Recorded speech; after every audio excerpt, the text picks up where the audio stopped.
What's going on, guys, and welcome back to Project Cars 2. Today I'm going to be doing a GT1 showdown where I take all 7 current GT1 cars that are in the game, taking them around the Zuhai International Circuit to see which one will go the quickest. Remember, this may not be the same for you, but this is how quick I got each car around the track. We start off in 7th place with the McLaren F1 GTR LT with a 132.300. This was the slowest car of them all by a considerable amount, actually. I don't know, when I was driving it, it didn't feel like, you know, this was one of the last cars I drove. It might have been, I think it was like the 5th or something car I drove, and it just didn't feel quite as quick. Also, this car's just a bit more, you know, it's obviously based on the McLaren F1 road car, and, you know, a few of the cars in GT1, well, I think they're all relatively based on a real road car, but a lot of them kind of have a lot more, you know, aerodynamic body shapes and stuff, and this one just looks a bit more basic and just isn't as nice to drive altogether. It just doesn't have the same grip as some of the other cars. In 6th place we have the Toyota GT1 with a 131.905. Now this car's pretty quick, and like I said, you know, looking at this one doesn't really look like a road car, does it? I don't know if it's actually based off a road car slightly, but this definitely doesn't look like a road car in comparison to the McLaren F1.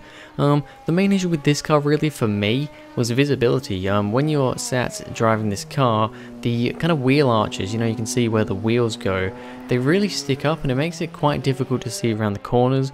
So yeah, I honestly think that was one of the reasons why this one went a little bit slower. I just personally didn't really like how it drove. You know, not being able to see amazingly with those horrible wheel arches was a bit of a pain, but altogether the Toyota, it was alright. It was a nice little fun car to drive. In 5th place we have the Nissan R390 GT1 with a 131.780. I do quite like this car, the Nissan R390. Pretty cool car. This is a road car in real life, I know that, but one that you don't ever really hear about, to be honest. Just a car that you never really hear about. This was alright to drive. The problem with this one was, this was actually the last car I drove, and the gearing was really weird. The gears were completely different to all the other cars that I drove. With other cars, I didn't have to go any lower than 2nd gear around most of these corners. With this car, with the tighter corners like that one there, I had to go into 1st gear to really get the power down quickly. So yeah, a bit of an interesting car. This one drove pretty well. I think the gears did hinder it a little bit though, with those, you know, longer gear ratios. It was a bit different. In 4th place we have the Mercedes-Benz CLK LM with a 131.679. This one very close to the Nissan that just went. Yeah, this was alright. This was the 2nd car I drove. Took me a little while to get used to it. It is kind of one of the older looking cars. I don't know if it is actually one of the oldest cars here, but it does look a bit older just by the look of it, you know. But yeah, I mean, this was a pretty nice car to drive.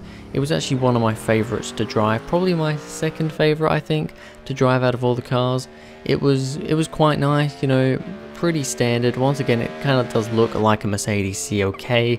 So you know, you've got the road car body there, but with a lot more aerodynamics and stuff on it, big wings and stuff. Yeah, the Mercedes was pretty decent. In 3rd place we have the Porsche 911 GT1 98 with a 131.201. This was the first car I drove, and it's pretty good. It's one of, I think, the more slidey cars. Definitely likes to step out probably the most out of all the cars, maybe with the McLaren next to that, but yeah, it's definitely one of the harder cars to drive, I'd say. But when you do get around the course, around the track very nicely, it's actually pretty decent. You know, it gets to 3rd place. It's very good. I quite like the look of this one as well. Looks a little bit different. Obviously it's based off a Porsche 911, but really doesn't look anything like one apart from that little bit at the back with the tail lights and the bumper. But yeah, pretty cool car this. Quite unique, and yeah, fun one to drive indeed. In 2nd place we have the Panos Esperanto GTR1 with a 130.720, the first car of only 2 to get into the 130s, and yeah, it's pretty good. I mean, I had this car on my previous ice track trials video, and it was pretty damn good there actually, so I was interested to see how it would do here, and yeah, it does get into 2nd place.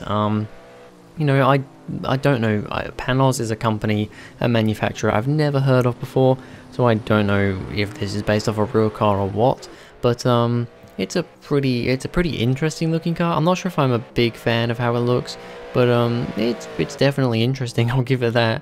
And it definitely fits in with the GT1 cars. But yeah, the Panos, a pretty loud, pretty obnoxious car with quite a growl, and it gets in second place.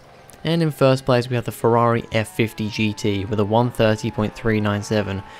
Yeah, this one actually flew right up to the front, and in my opinion is definitely the best car of them all. It drives the nicest, it probably sounds the nicest, and it's just, I really like how this car drives. I mean, you can just kind of look, just by looking at it, it looks so smooth and so nice, and oh, this car is so much fun to drive. Definitely my favorite one out of all 7. And of course it looks like a Ferrari F50, which is awesome because I quite like the Ferrari F50. A very underlooked car, you know, everybody always talks about the F40s, but the F50s always kind of get forgotten about. But yeah, this one, not quite as bonkers looking as some of the others, you know, looks very much just like a standard F50, but it absolutely flies around the track and it's really, really nice to drive. So there we have it, the Ferrari F50 does come out in first place with this, and that was my GT1 Showdown. If you'd like to see me do a showdown of another car category in Project Cars 2, please tell me. I'd like to have at least 5 or 6 cars in the category to do one of these videos, but you know, just suggest some categories that you'd like to see, and I'll definitely consider getting around to it. But anyway, that's going to be it for this video, guys. Thank you very much for watching. If you enjoyed, please go ahead, like and subscribe, and I'll see you guys in the next video.